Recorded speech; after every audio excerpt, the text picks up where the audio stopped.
So what we want to do is we want to put our finger in the middle of any of the screens. It doesn't matter what page you are on. And then we're going to slide down. And what it does is it reveals this section that's called Spotlight, that's hidden in your phone, but is actually always there and accessible. As for how about if we want to go between two currencies, but where one of them is not our local currency? So this is what we do. So we go, let's say we'll go $100 again. So 100. And then I'm going to use the code because I know it, USD.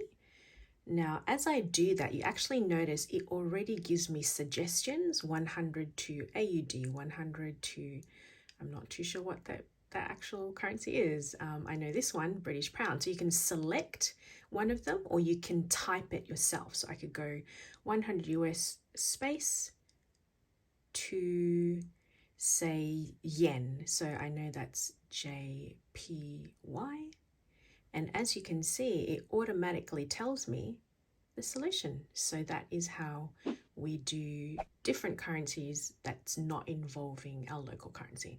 So just to demonstrate the exact same thing on the iPad, anywhere on one of my home screens, I put my finger in the middle and slide down, and there is Spotlight.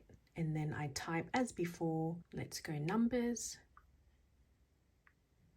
100 space, and then let's say USD, and let's do to Japanese yen again, 2, and then it gives you suggestion just like on my iPhone.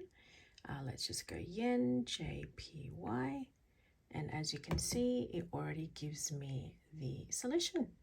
So it is as simple as that. Now, if you haven't already, please do hit the subscribe button and the bell. That just lets you know when we release new free lessons. If you found this video helpful, just let me know in the comments so then I know for future what kind of videos that you're enjoying. To learn more about Shift EDU, check out our website, which you should see on the screen now, as well as in the description below. Thank you.